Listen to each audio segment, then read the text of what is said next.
Indigenous Rights Radio, because knowledge is power.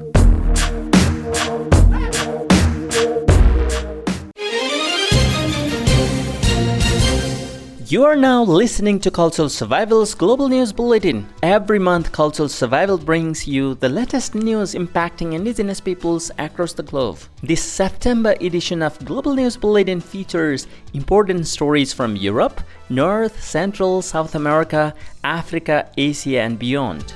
Let us kick off this month's bulletin. On the global front, September 13th marked 17 years since the United Nations General Assembly adopted the UN Declaration on the Rights of Indigenous Peoples. In an historic vote on September 13, 2007, 144 countries voted for the declaration. 11 abstained. Only 4, Australia, Canada, New Zealand, and the United States, voted against it. Since 2007, all 4 countries, including the United States, have reversed their positions and officially endorsed the declaration.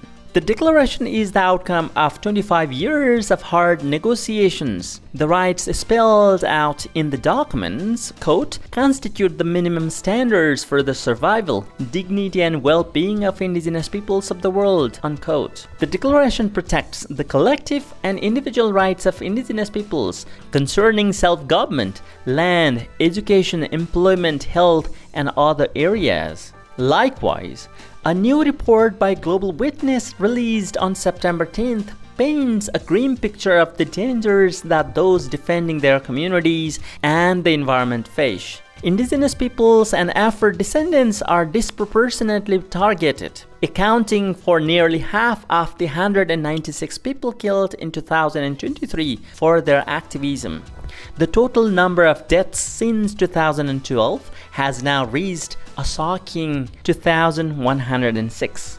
Colombia remains the country with the highest fatalities, with 79 killings last year, and Latin America as a whole saw 166 deaths. Mining is the deadliest industry, linked to 25 killings in 2023, primarily in Latin America. The report also highlights the use of non-lethal attacks, including enforced disappearances and criminalization, to silence activists worldwide. Despite the growing urgency of the climate crisis, environmental defenders continue to be targeted. The report calls for urgent action from governments to protect defenders and address the root causes of this violence, ensuring that those who speak out for the planet can do so safely.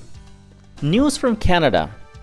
A group of Nuu-chah-nulth young men are reviving their indigenous seafood harvesting traditions on Vancouver Island. The Warrior program, a leadership initiative for boys and young men, includes sustainable harvest of sea urchins, crabs, and sea cucumbers. These targeted harvests help maintain the health of kelp forests, an essential part of the marine ecosystem. Participants like Bryson and Hayden find healing and connection to their ancestral lands through free driving and harvesting. The program empowers them to strengthen their community ties and rediscover their cultural heritage. In Australia, Indigenous leaders in Australia continue their long-standing advocacy for self-determination as crucial step towards addressing the systemic disadvantages stemming from colonization. With the latest Closing Gap report showing lackluster progress, achieving self-determination has taken on even greater urgency. In Victoria, treaty negotiations has placed self-determination at the forefront, aiming to empower Aboriginal communities with greater control over their lives. Co-chair of the First Peoples Assembly of Victoria, Reuven Berg, emphasizes that self-determination is both the ultimate goal and the necessary means to achieve it. By recognizing the United Nations definition of self-determination, the rights of indigenous peoples to control their own development, Victoria's treaty process strives to transfer decision-making power to indigenous communities. This shift promises to correct the historical impacts of colonization and ensure a future shaped by indigenous needs and aspirations. Now news from Africa, starting from Kenya. A new study challenges the notion that Maasai cattle farming is detrimental to conservation efforts. It finds that the pastoral practices of Kenya's indigenous Maasai people have had a little to discernible impact, either positive or negative, on the ecological health of the Masai Mara National Reserve. Although the reserve was established to safeguard wildlife, populations of critical herbivores such as zebras, impalas, and elephants have declined over recent decades. Researchers and the conservationists have often pointed to the Maasai cattle grazing on protected lands as a contributing factor. However, the study questions the context and assumptions behind these claims.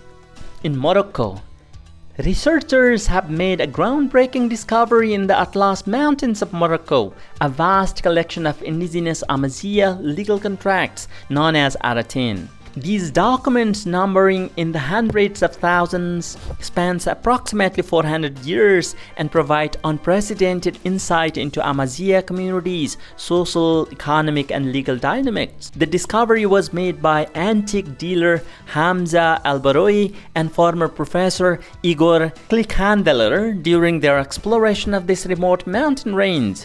The Aratin manuscripts were found in various states of preservation, scattered across abundant chambers within ancient granary fortresses known as agadirs. The documents provide valuable insights into the functioning of Amazigh society and the role of customary law, which is remarkable.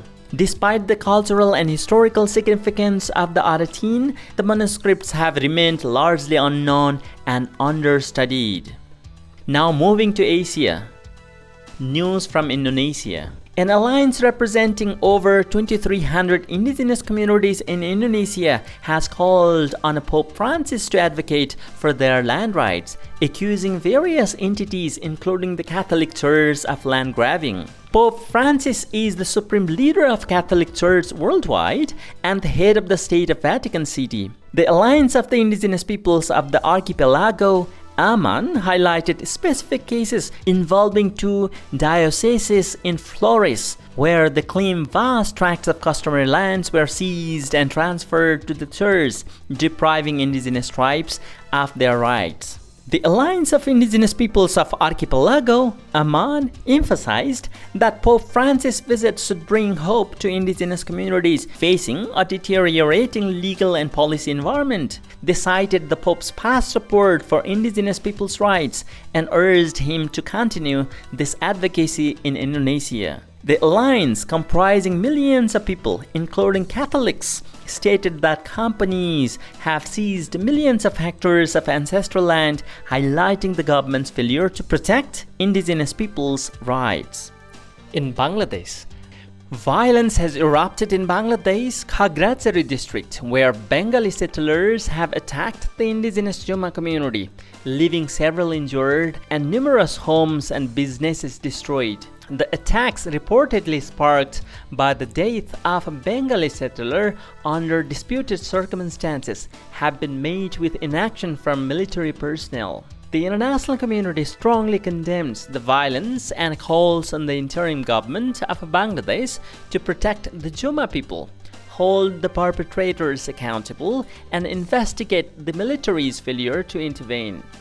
In Nepal, on September 10, 2024, a significant achievement was made for the Sunuwar indigenous peoples of Nepal. The Sunuwar script was officially added to Unicode version 16, marking a historic milestone in preserving and promoting the indigenous Sunuwar language.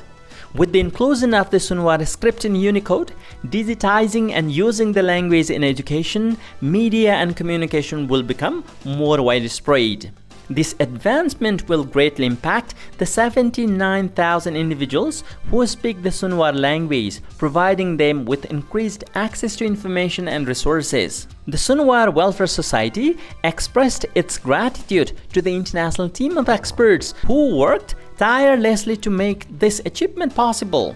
Their dedication to preserving indigenous language is a positive example for future efforts to protect and promote cultural heritage.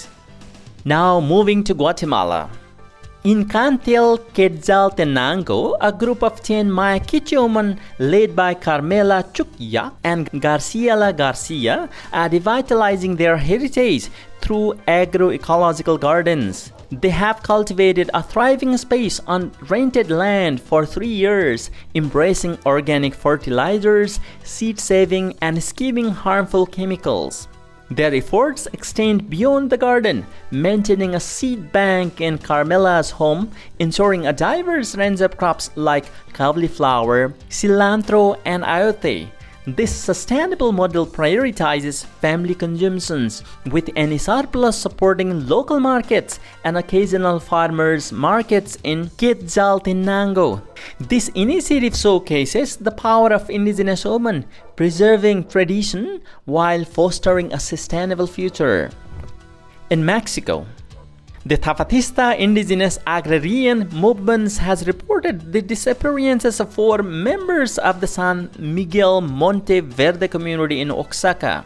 The missing individuals were last seen on August 20, 2024 at a military checkpoint in Santa Rosalia, Camargo, Chihuahua. The 4 individuals, Alvarado Antonio Cruz, 18, Favalian Leonel Lopez Pena, 12, Justino Lopez Ortiz, 36, and Ilva Pena Cruz, 30, were reportedly forced off a bus en route to Sonora. Despite filing a missing persons reports with the Oaxaca Prosecutor's Office, the Zapatista indigenous agrarian movement claims there has been a lack of actions from authorities. The organization is now appealing to society and relevant authorities to assist in the search for their missing members, highlighting the government's alleged incompetence in handling the situation.